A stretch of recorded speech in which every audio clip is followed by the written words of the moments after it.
This is my cat. She's awesome kitty. Isn't she pretty? Yeah, I think so. So how do you measure something? I mean, how much area does something take up? I mean, I know that you've learned these integrals before and stuff, but really, is there some way that we can have some like really grown-up, adult, mathematically mature way of deciding how much stuff is there?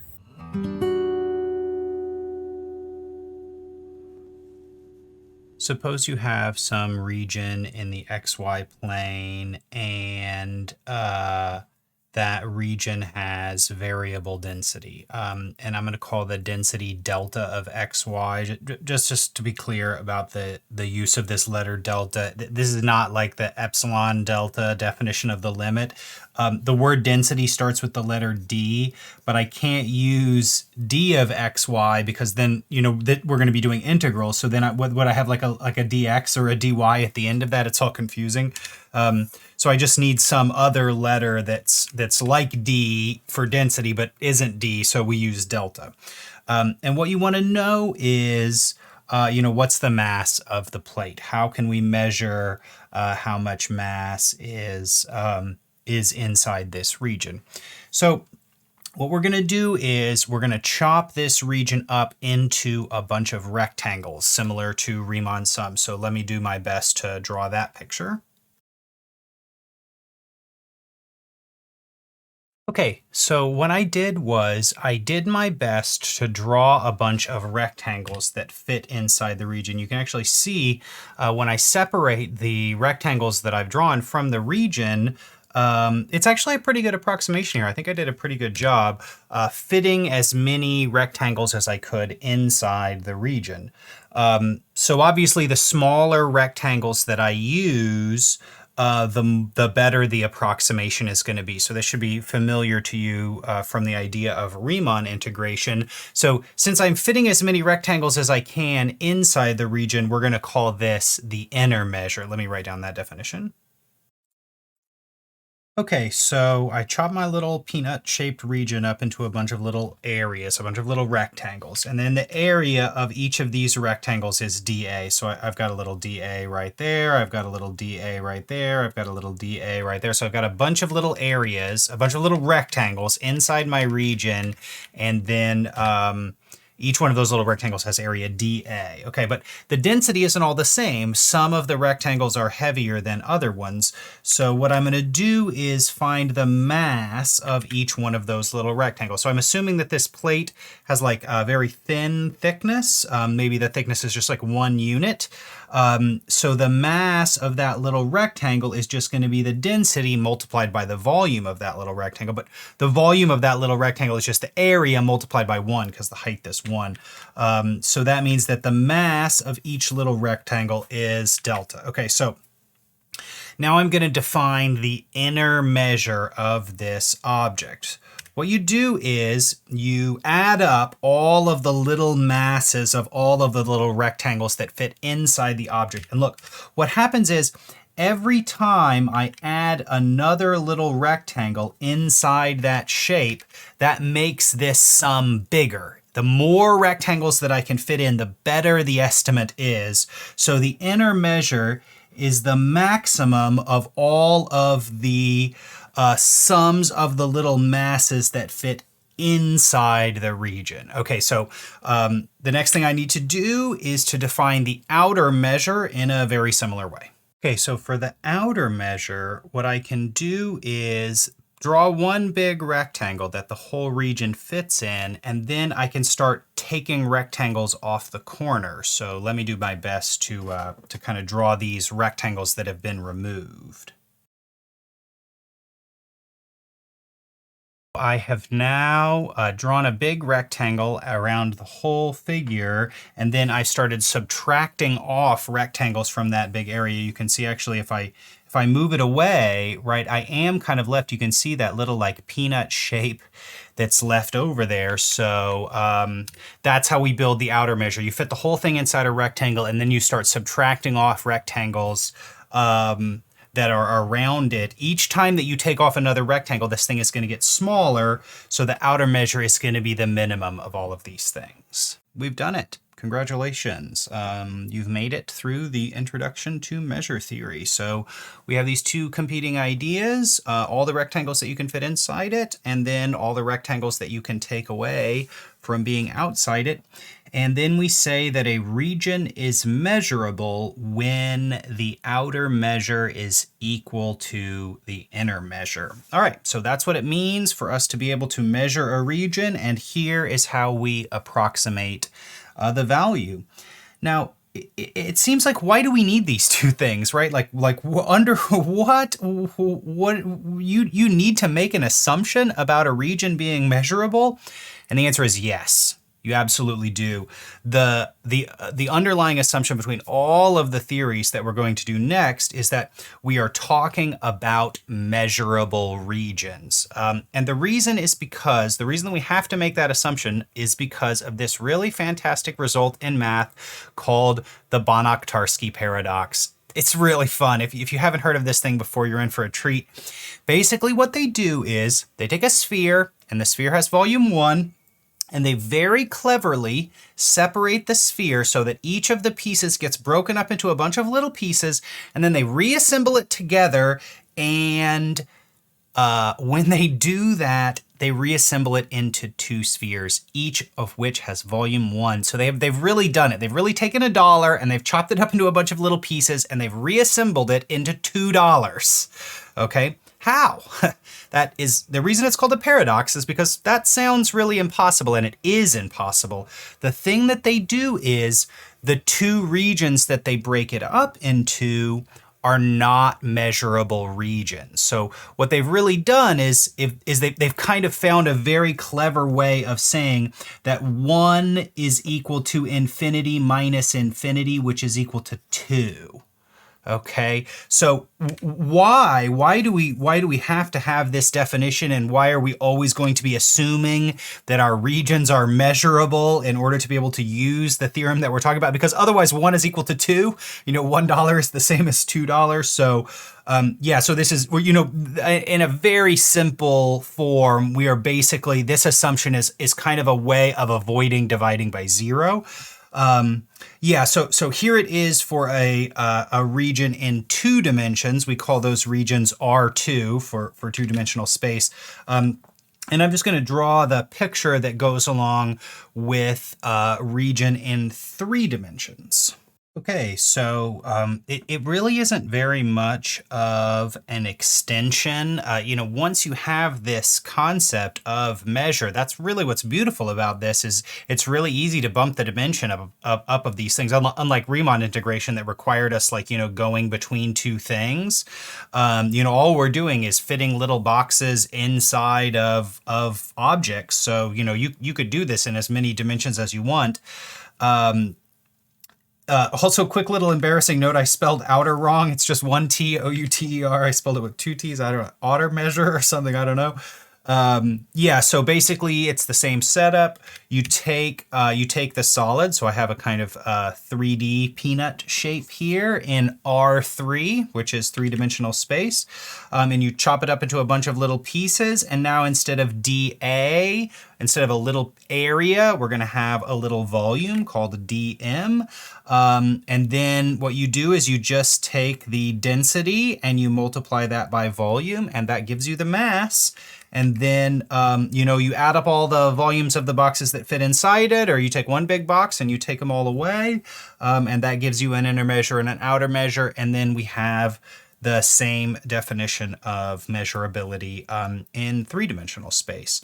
All right, so this really gives us kind of a beautiful connection, a really great way to write this, where we can very simply look at an object and based on its dimension, easily decide how we're going to need to measure these objects. So this theory really lets us organize our thoughts here in a very clean way.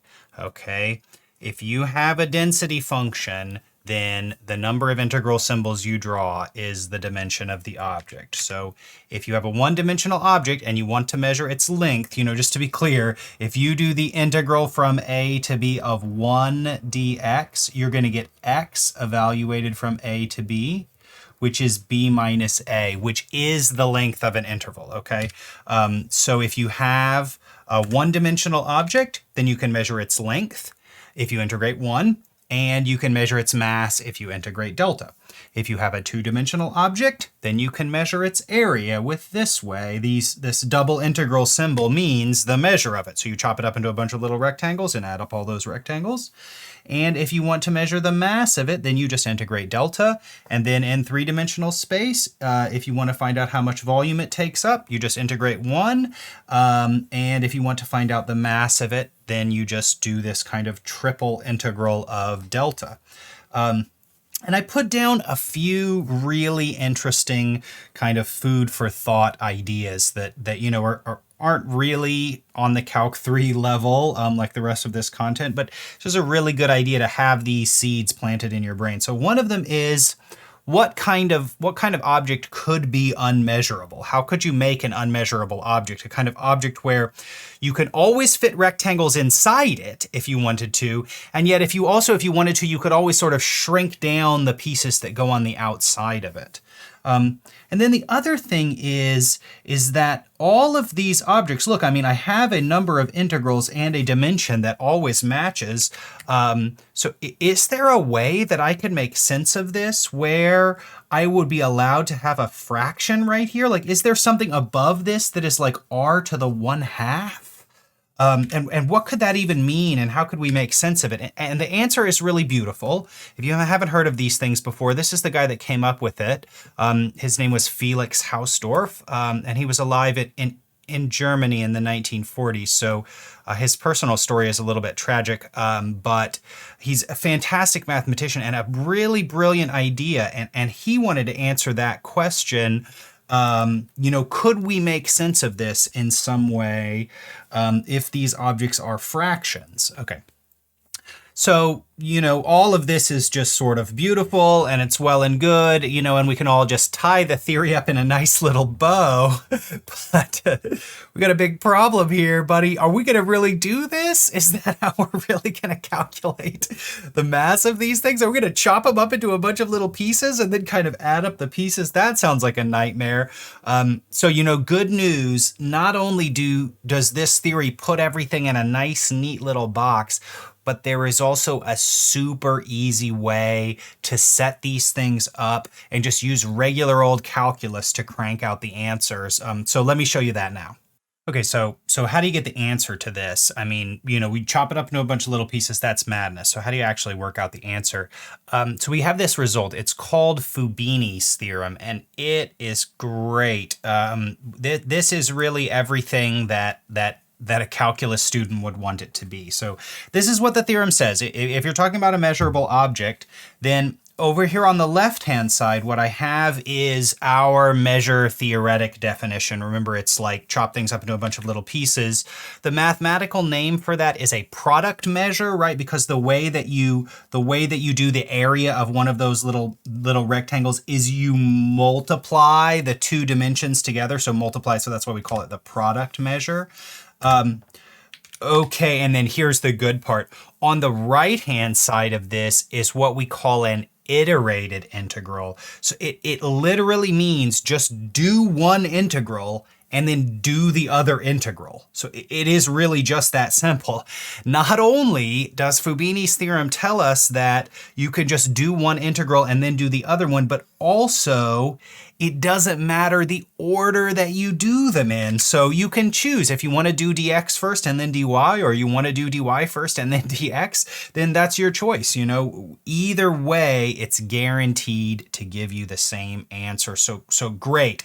We have this kind of theoretical understanding that really makes sense to us and kind of, wraps everything up in a nice little bow. And then Fubini's theorem gives us a real practical way to work out these answers. So let me just do an iterated integral so you can see how easy this is. I think I've cooked up a pretty classic example of using Fubini's theorem to measure something. So we're asked to find the area of a region, and they give us these two curves. So this is a region in two-dimensional space. And you can see me kind of working here in red to calculate the intersection points of this region, and I sketched a little graph. All right, so we're asked to do area in 2 dimensions. So I've set up a double integral of 1dA. Brilliant. All right, so Fubini's theorem gives us the freedom to choose, and I want to explain why I chose dx first and then dy. The meaning of this iterated integral on the inside, you do one integral and then the other one. If I am integrating with respect to x, that means I pick a value for y. So y is constant on that inside integral. All right, so let's look at this. If I choose y, if I choose a constant value of y, that means I have to draw a horizontal line. Okay, and then this, I need to calculate the length of that line. And you can see that it's really simple right there. I just go from the line over to the parabola, right? I can just do right minus left. The reason that doing dy first and then dx would be a poor choice is because if I fix a constant value for x, then I might get this vertical line right there. And for that vertical line, I'm going to go from the parabola up to the line. And then if I choose this line over here, then not only is it different formulas, which means I would have to break this integral up into 2 pieces, but in addition to that, it would actually go from the negative parabola to the positive parabola. So that's just all weird. I think you can see, looking at this, drawing a horizontal line, anywhere I draw a horizontal line, I have all the same entering and exiting the region. So that makes it much more simple. Okay, so for a single value of y, if I draw a line like this, okay, from left to right, this line enters the region at x is equal to y minus 6, and this line exits the region as x is equal to negative y squared, okay? So now I just need to ask, okay, so which y values are actually going to give me a line that is inside the region? So you can see if I drew a line down here, right, then it doesn't go in the region. If I drew a line up there, it doesn't go in the region. So only the y values between -3 and +2 are going to give me lines inside the region. So this outside integral is going to go from -3 up to +2. Now, you don't really have to put, you can see I'm putting like y equals here and x equals here. You don't really have to put that because, you know, when you see dx first, you know that this thing must be an x number. And when you see dy second, you know that thing must be a y number. But I like to do it just, you know, it's just a good habit to just kind of keep straight all the objects that we're talking about here. Okay, so we did some solid work here. We've set up this integral. The next thing for us to do is to actually use the iterated integral part of this in order to spit out the answer. This is an iterated integral. I am literally just doing this piece, and I'm going to worry about the rest of it later. All right, so for this piece right here, I have 1. And I need to think of, I took an x partial derivative of something and it gave me 1. So what is that thing? You take the derivative of x and it gives you 1. So there I am doing an antiderivative. And then here you can see, so, you know, I'm just using the fundamental theorem of calculus here and plugging in the top limit and the bottom limit. And that gave me this right here. And you know, this is kind of nice because here is really where we connect this theory back to what we did in Calc 2 and in Calc 1, because when you solve this problem in Calc 2, what you would do is you would just jump straight to right minus left. Okay, and that's actually exactly what is here inside this red box is how you would set up this integral in Calc 2. So basically the theory that you learned before was really this theory. They just skipped these first steps and just jumped straight to this part of the integral because it does always play out that way. So that's kind of another reason why this theory is actually better than the theory that you learned previously. It's really sort of what's really going on. All right, so great. This is consistent with what we've done before. Now I just have this single integral here, so let me just crank out this answer. Okay, so, you know, so then the rest of this is really just like Calc 1 stuff. You know, you just find some antiderivatives. It's all just power rule, and you plug in those endpoints. I got 125/6. I hope that's right. You may want to check my arithmetic there. So, I'm not pretending that this is all of the subtlety about these problems. We still have some more work to do to kind of dig into the different situations that can arise. What if you have some density functions? What if there's not like a nice order to do these in? Obviously, how are we going to do this in 3D?